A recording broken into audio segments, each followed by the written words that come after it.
حمل نہ ٹھہرنے کی ایک بہت بڑی وجہ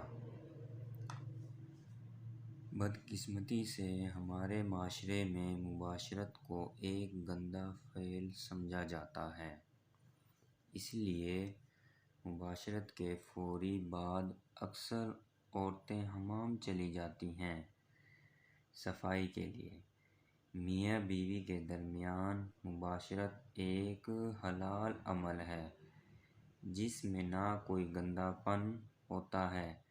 فوراً حمام چلے جانے سے منی ضائع ہو جاتی ہے، لہٰذا فارغ ہونے کے بعد کم از کم 3 منٹ تک اسی پوزیشن میں لیٹے رہیں اور ایک دوسرے سے الگ ہونے کے بعد بھی کم از کم 20 منٹ تک عورت حمام نہ جائے۔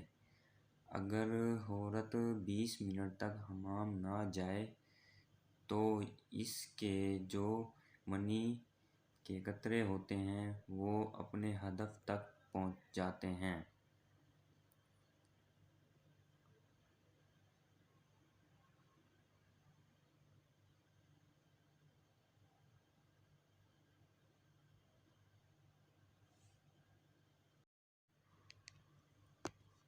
حمل نہ ٹھہرنے کی ایک بڑی وجہ میں پھر بتاتا چلوں کہ حمل نہ ٹھہرنے کی یہ ایک بہت ہی بڑی وجہ ہے۔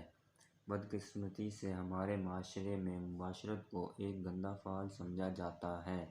اسی لیے مباشرت کے فوری بعد اکثر عورتیں حمام چلی جاتی ہیں صفائی کے لیے۔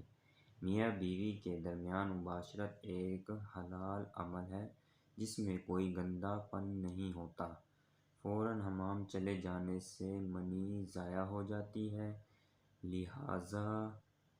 لہٰذا فارغ ہونے کے بعد کم از کم 3 منٹ تک اسی پوزیشن میں لیٹے رہیں اور ایک دوسرے سے الگ ہونے کے بعد بھی کم از کم 20 منٹ تک عورت حمام نہ جائے تاکہ منی ضائع نہ ہو اور اپنے ہدف تک پہنچ سکے۔